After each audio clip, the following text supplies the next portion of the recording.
it's Sherry from Tranquility Soul Spa live in your feed. Hello! My apologies. Facebook won't let me schedule posts, so I have time in my things to set, like to show up live, but I'm not scheduled, and I need to do that, but I need to schedule out some time to actually post the reminder in advance, and it sucks. Sorry, it does. So this week, we are talking about being naughty.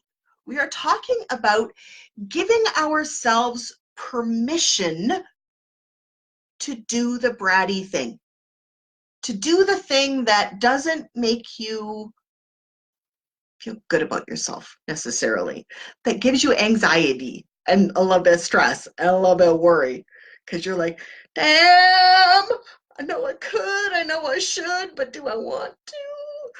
So here's the thing. We can give ourselves all the permission that we want to do or not do the things. We can do that. We totally can. But if you're not leaning into it, you're probably not going to be very successful at it. You need to give yourself permission to delegate, to unplug, to let go of that control, to let other people do things for you. You need to give yourself permission to not just let them do things for you, but to let them do things badly for you. As a recovering perfectionist who also had very big control issues, I can tell you from firsthand experience, it's really tough at first to let go. It's really tough to say, you know what? I'm good. You know what? We'll just keep doing the status quo and I'll make myself insane. It's really easy to do that. But it's incredibly freeing after you give up control to let other people do the things and fail or not fail or succeed on their own. And this applies to everything. Everything. This applies to your kids. Give them tasks. Give them age-appropriate tasks, but give them tasks. You are not doing your kids any fucking favors if they're 5 years old and they don't know how to clean up after themselves. You are not doing your kids any fucking favors if they're 10 years old and they don't know how to do laundry. You are not doing your kids any favors if they're 13 or 14 years old and they can't cook for themselves. You are certainly not doing your kids any favors if they are adults and you're expecting them to live on their own, and they don't actually have any life skills that allow them to do that. Same thing with your spouse. You need to make your spouse self-sufficient. And this is a big one. This is a big one. We coddle our men, don't we? Now, for any of you who are in same-sex relationships, maybe you're not doing this. But when it comes to men, we coddle them. We tell them, oh, that's okay, honey, I'll do it. Or we just take over because we get mad and we just do it. Here's the thing, though. We're not actually doing them any favors. Because if you drop dead from stress tomorrow, from a heart attack because you didn't let things go, how are they ever going to manage? I used to have this fight with my ex all the time, because I always wanted him to take responsibility for things, and he was completely incapable of it. Or at least he pretended like it because he really didn't want to do it. But I used this argument with him a lot, and it kind of worked in a lot of cases, especially at the beginning. He didn't know how to cook when I met him. How do you get to be 25 years old and have never turned on a burner in your life? But he had never cooked. So I was like, you know what? If I drop dead tomorrow, you need to know how to cook for yourself.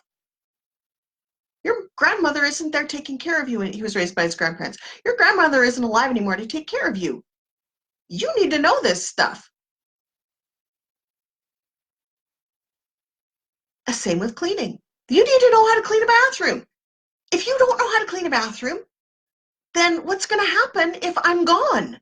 And it sounds ghoulish. I get it. It does. It's like, ooh, really? You're going to tell me? But it's truth. I mean, I didn't at the time expect that the marriage was going to end and I was going to be divorced, and then he was going to have to learn how to do it himself, and he never really did a good job. But that's okay. He cooked. He cleaned. He wasn't great at it, but he cooked and he cleaned. He actually was a pretty good cook by the time we were done. But part of that was making someone else responsible for things. You should not be responsible for everything. You need to delegate. It's the same thing at work. If you have staff that work under you and you are not giving them 90% of your tasks, your day-to-day shit tasks, you're not doing the right job. You're not doing them any service. You're not doing them any favors by doing it all yourself. Oh, hell no, lady. I hate to break it to you, but if you have staff that work under you and you are not sharing your knowledge and you are not teaching them how to do things on their own, you're actually kind of being an asshole boss. Think about that for a minute. When you work for other people and they're your boss, do you prefer working for someone who freely shares their knowledge, who encourages you to try new things, who says, I'm going to give you this task and let you run with it.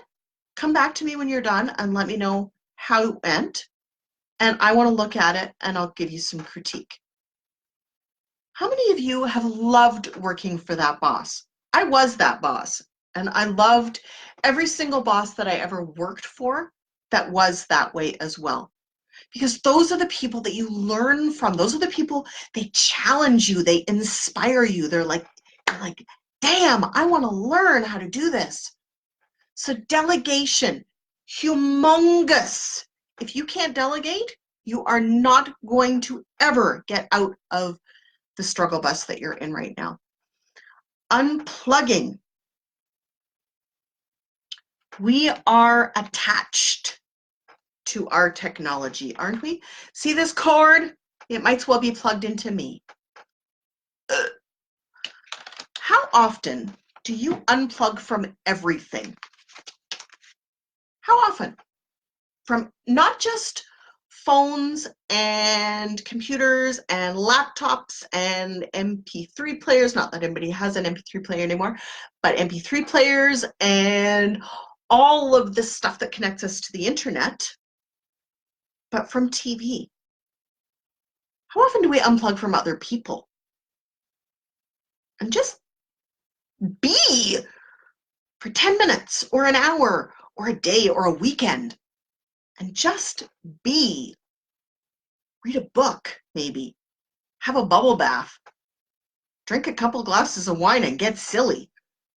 Maybe then you could crank up some tunes, but you know where I'm going with this, right? Like, how often do you allow yourself to unplug from the world and say, I need to spend some time focusing on me.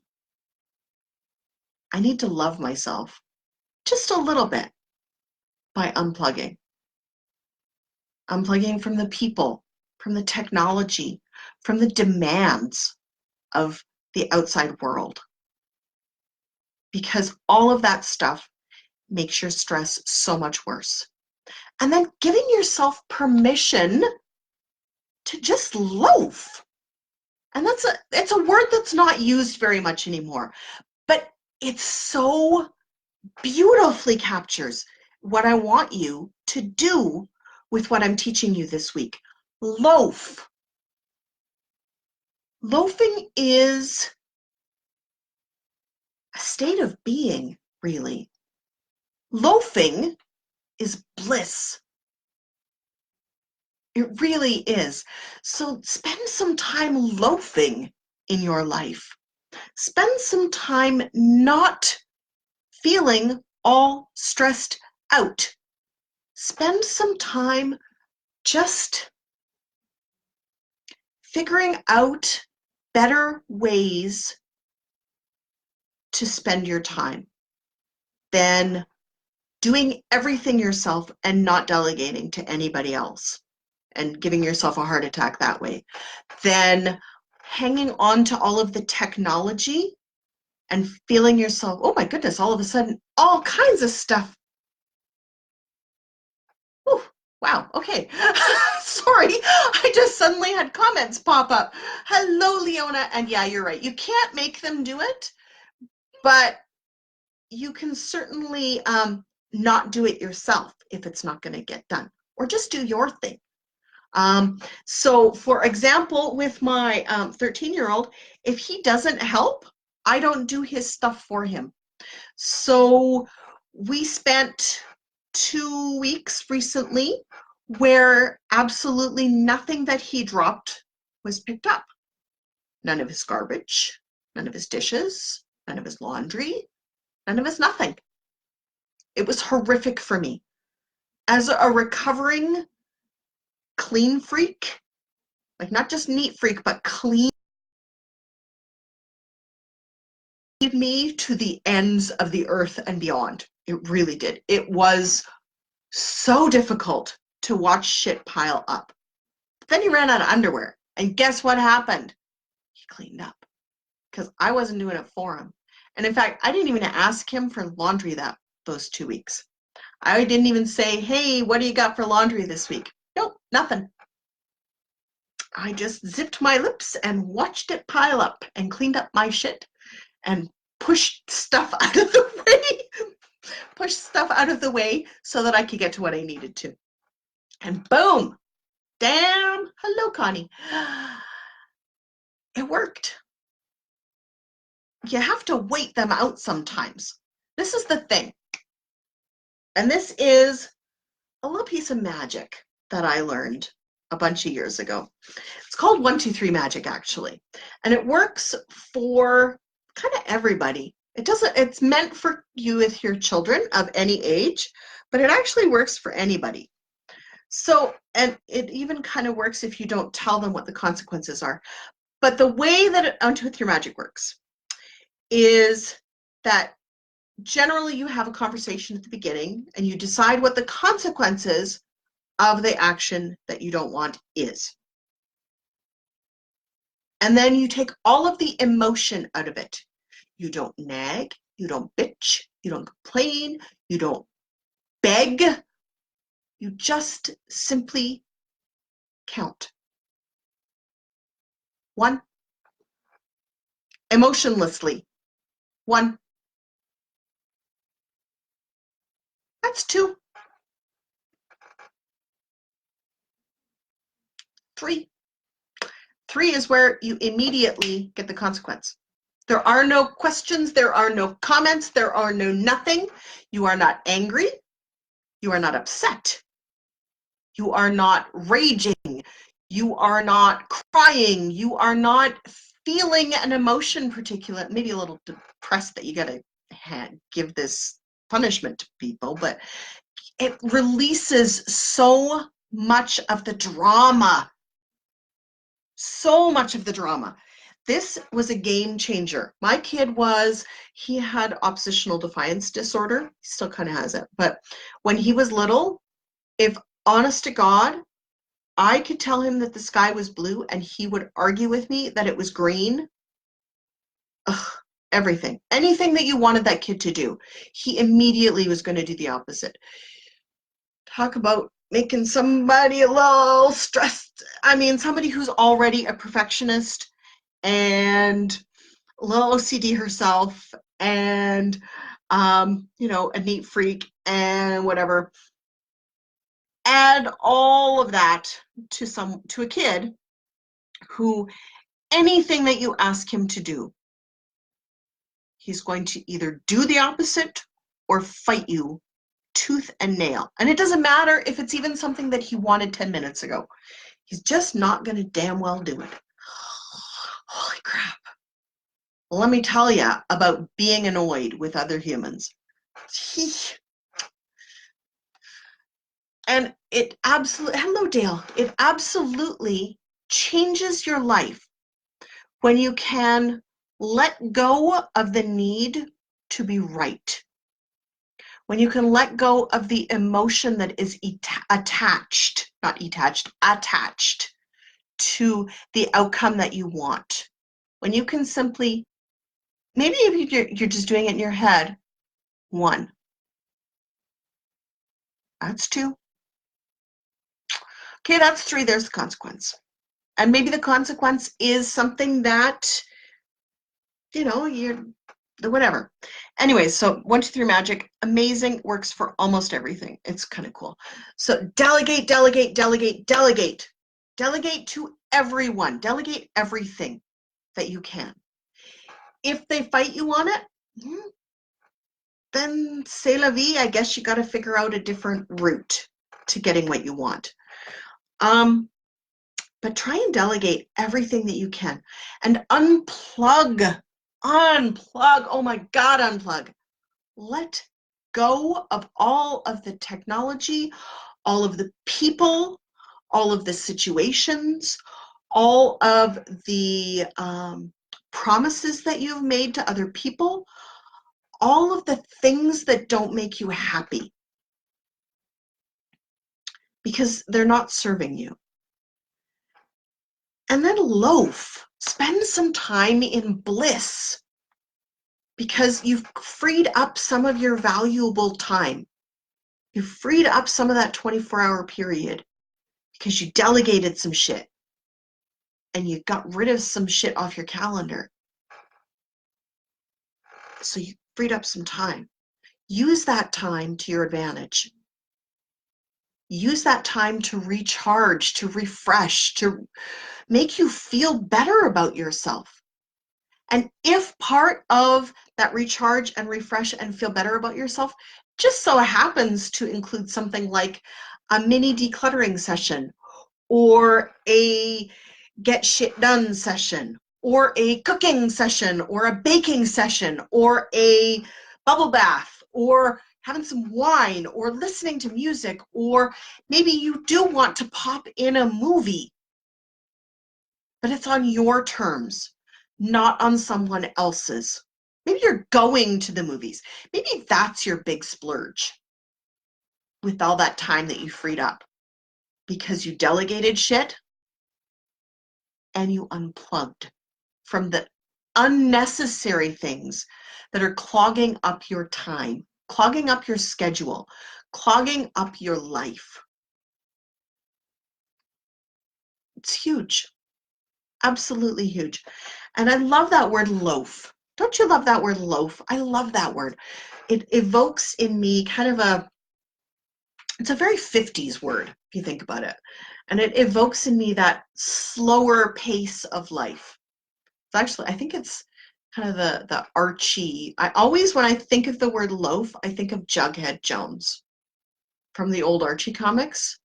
The new Archie Riverdale, I think Jughead's different, but in the old comics, Jughead was the loafer. He was the guy, if he didn't want to do something, he would just say no.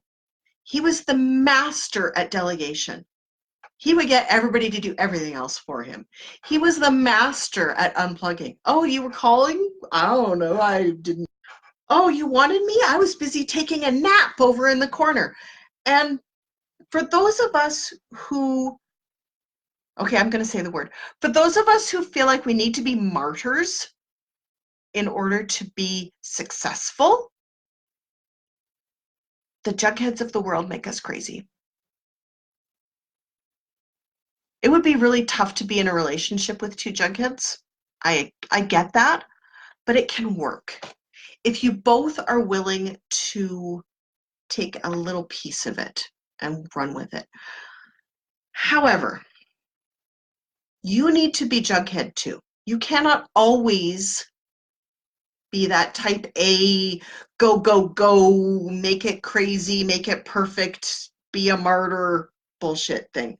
You really can't, because when you do that, what happens? You get overwhelmed, you get all stressed out, you get a little anxious about what's going to happen next. You worry about all of the things that could go wrong and derail your heavily scheduled time. You worry about how you're even going to get all this shit done in a day.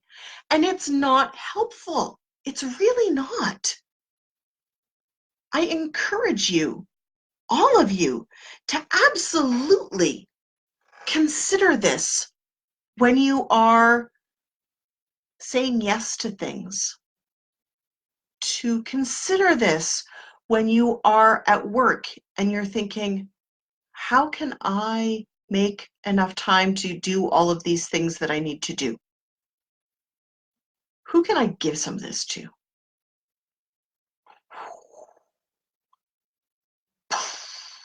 Rather than working 10, 15, 16-hour days, maybe you need to delegate more. Maybe you need to say to your boss, I can't do all of the things that you want me to do.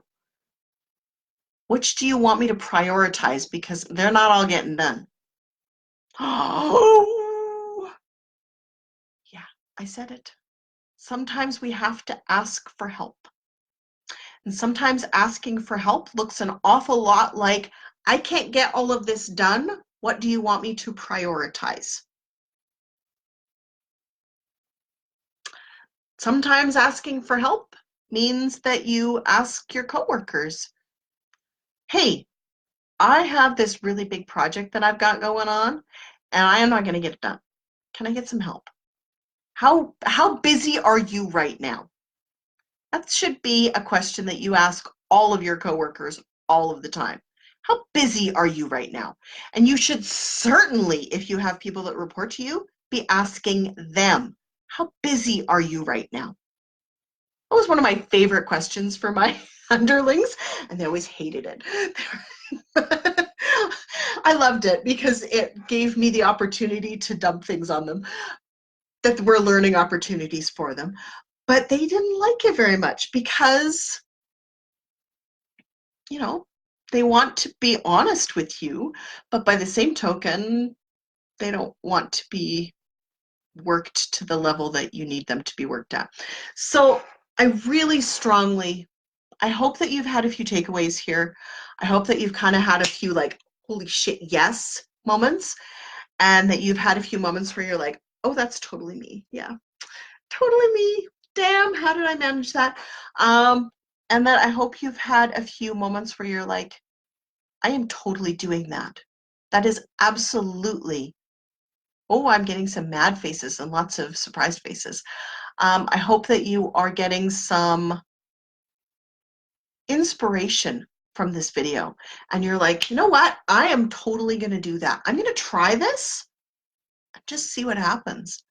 Because this week, where we're talking about being naughty, we're talking about what we're actually talking about is giving yourself permission to do things that make you happy, to loaf, to find your joy, and to live your joy. We're talking about unplugging. We're talking about delegating. We're talking about into your day that make you feel good, that support you, that make you want to get up tomorrow and do it all over again, because we have to do it over again. And wouldn't it feel better to be able to do it over again and know that we had some fun times today? That it wasn't just drudgery, that it wasn't just busy work, that we got to loaf a little bit. I love that word. Totally going to use it forever. Here's the thing. When we have all of that, we're in a state of grace. And that state of grace is a joy and a happiness and a confidence and a peace. And I want all of those things for all of you. So on that note, wherever you are in this big, beautiful, amazing world, have a fabulous, inspiring day. Enjoy your day and truly know that you can have everything that you want. You just have to delegate, unplug, and give yourself permission to have it. And hopefully it includes loafing. Bye.